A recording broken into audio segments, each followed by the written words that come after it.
Good morning, good afternoon, good evening, wherever you're watching from. This is my Fabio Wardley versus Frazier Clarke full card preview. Obviously, there is 4 fights that are officially confirmed on the main card. Whittaker and Simpson are expected to be on this card as well, but their opponents are still waiting to be announced. So it is hard, obviously, trying to do this because with Whittaker and Simpson's opponents not being announced yet by the time we do this video. So we will predict the 4 fights that are on the main card. So starting off then with Alen Babic against Stephen Robinson.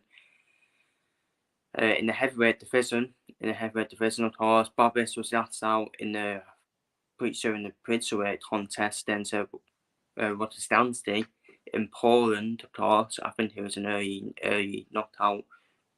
I think it's first round, wasn't it? First round defeat for Babic.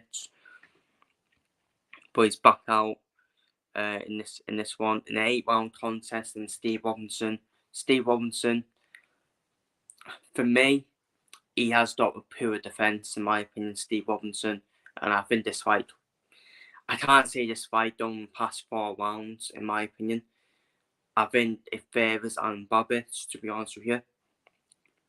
I mean, Steve Robinson, the taller guy, is a taller guy, but he has got a pure defence, in my opinion. And I think Alen Babic would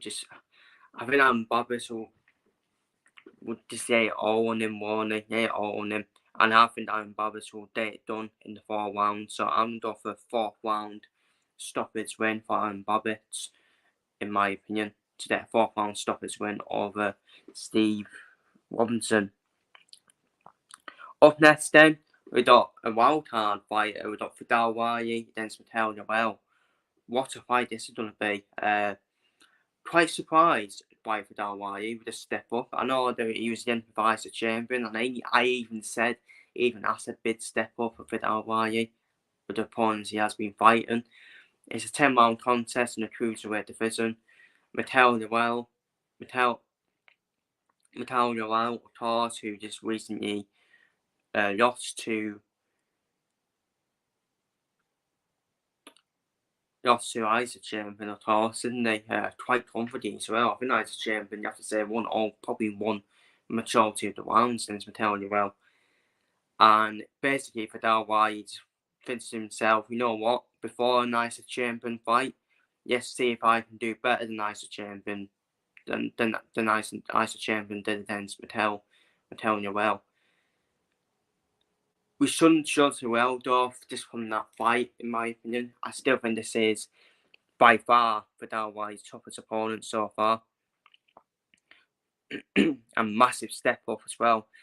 That's the worry I have about Viddal. I think this is a step up too early for him. But it is Isaac Champion's breadcrumbs, isn't it? It is Isaac Champion's breadcrumbs, Isaac Champion's straps as well. He is Isaac Champion's leftovers as well, so maybe Viddal is catching him at the right time.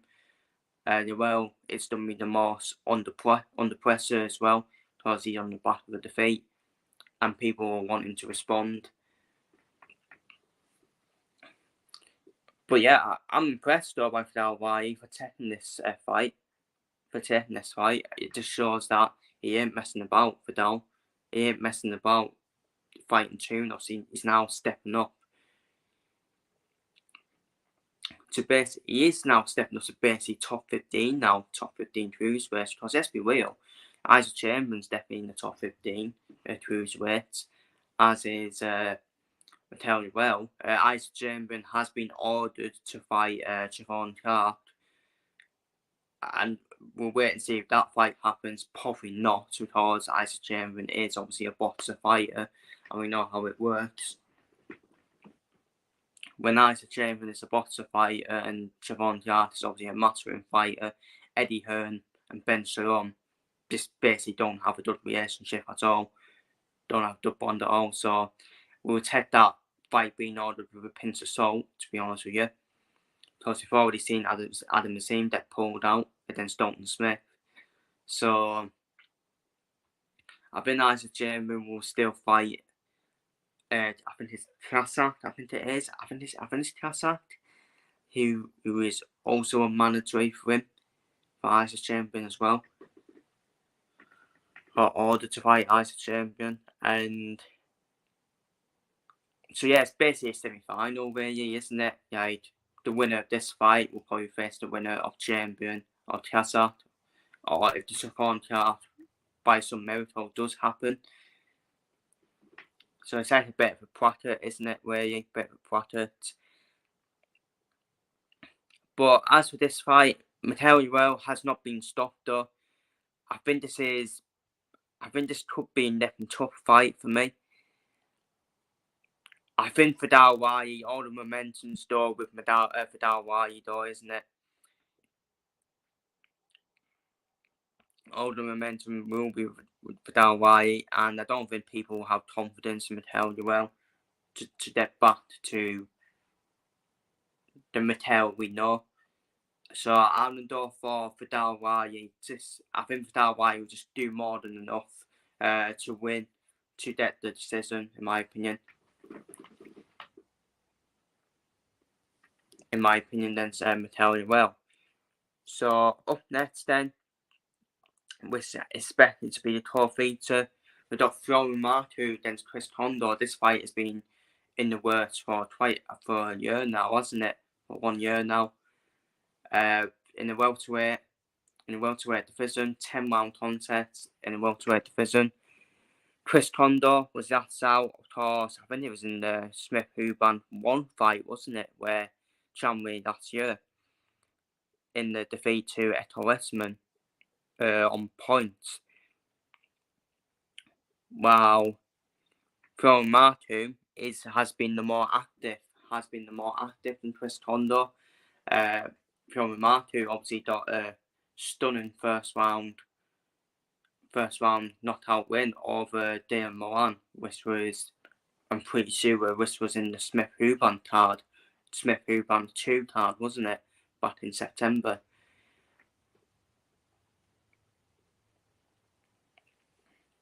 So again, I don't think this is a foregone conclusion in Marku's favour. I do think activeness plays a part, in my opinion, but Chris Kongo, definitely a tough fighter to beat.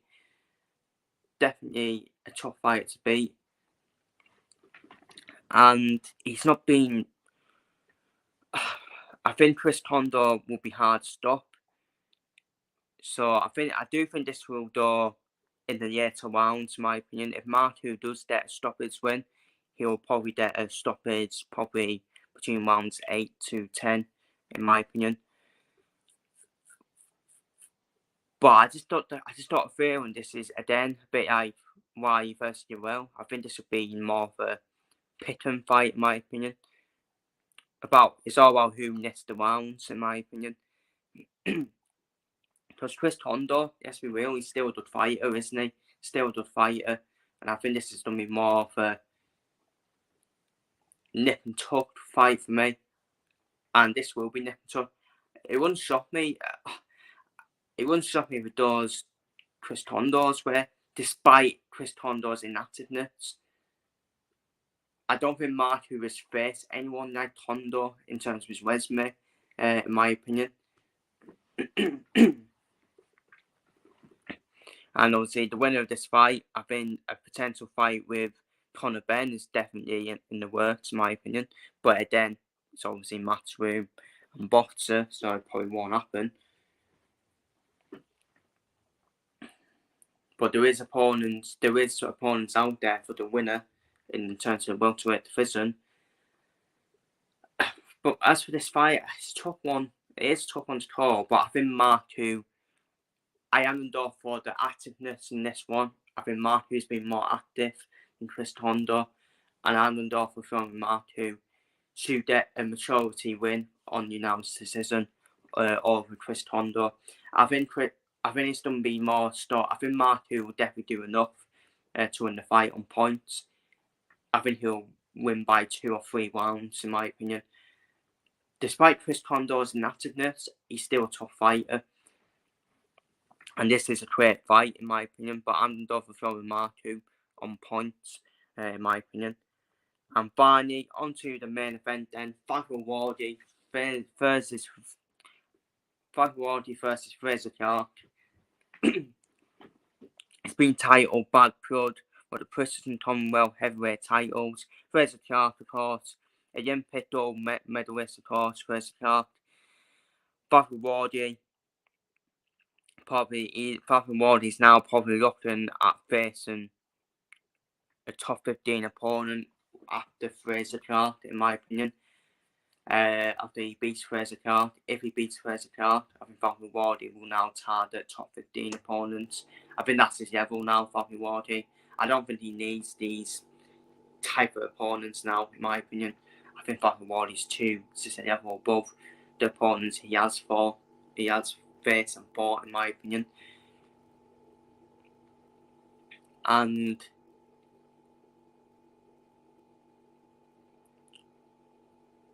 I think it's gonna be a proper slugfest between the two of them. They do fight that way, the both of them. Proper slugfests. And and I just think, for me, with respect to Frazier Clarke, he can definitely win this fight. But this is Frazier Clarke's first big step up, isn't it? And I don't think he's on the same level as Fabio Wardley. I think Fabio Wardley is just a level above Frazier Clarke, in my opinion. And I think Fabio Wardley would be too much for Frazier Clarke, in my opinion. And both of these fighters saying it's going to be done in 6 rounds. I agree. I think it will be done in 6 rounds, in my opinion. But I think Fabio Wardley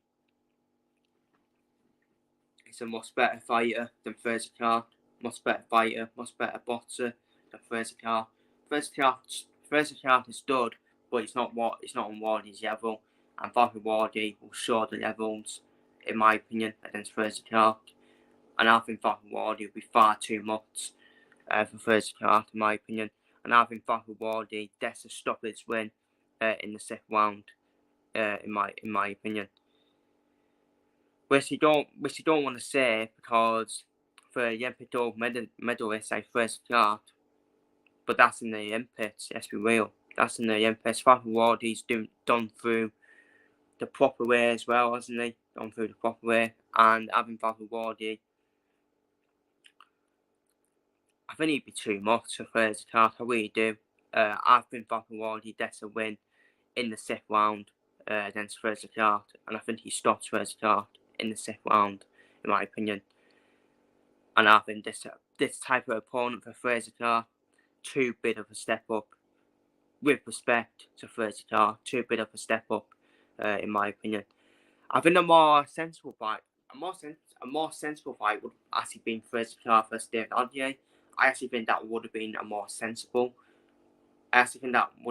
of a respectful fight for Clarke and Adjaye. I think Frazier Clarke and David Adjaye are both at the same level, even some Darkheads as well. That's who Frazier Clarke should be fighting, them type of opponents. Not Fabio Wardley for me. Fabio Wardley is a level above all 3 of them, in my opinion. And I think Fabio Wardley will show the levels in the main event. And I think Fabio Wardley, after this, when he does, in my eyes, when he does beat Frazier Clarke,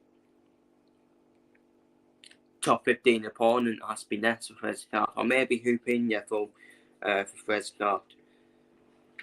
For Fabio Wardley. I think the top 15 opponent should be next for Fabio Wardley when he beats Frazier Clarke. I think Fabio Wardley maybe Hoopin level next when he does beat Frazier Clarke, in my opinion. And it could go to points, and even if it does go to points, then I still think Fabio Wardley will definitely win comfortably if it does go to points against Frazier Clarke. But I think Fabio Wardley does stop Frazier Clarke, in my opinion. I think Frazier Clarke, for me, he does the other the rounds go on, I think Frazier Clarke will run out of stamina, in my opinion, and if Fabio Wardley just puts it on him, like I expect him to do on Frazier Clarke, I think this fight will be done within 6 rounds, in my opinion, because I just don't think Clarke can cope with it, in my opinion. So, but I am going to go for a 6th round win for Fabio Wardley. I will try and do fight predictions for Ben Whittaker and Callum Smith opponents. I'll probably leave it. I'll probably put it in the comments, to be honest with you. When Ben Whittaker and Callum Simpson's opponents are announced for this card, I'll put it in the comments. If not, I know there's been rumours going around about Ben Whittaker potentially fighting Yuri Edmondson. It's just a bit of a grudge match. They don't like each other. Bit of a grudge match being made for Wolverhampton between them two. And I think Callum Simpson has been obviously ordered to fight Sat J as well. And that could be, I think that's going to be made in Barnsley. So maybe both of them might wait until them fights. But we'll wait and see. But I'll put it in the comments anyways when the fights are announced. If they do fight on this card of thoughts. So feel free to leave your predictions down below for all 4 fights I predicted down below in the comments for this Fabio Wardley vs Frazier Clarke full card preview. Take care and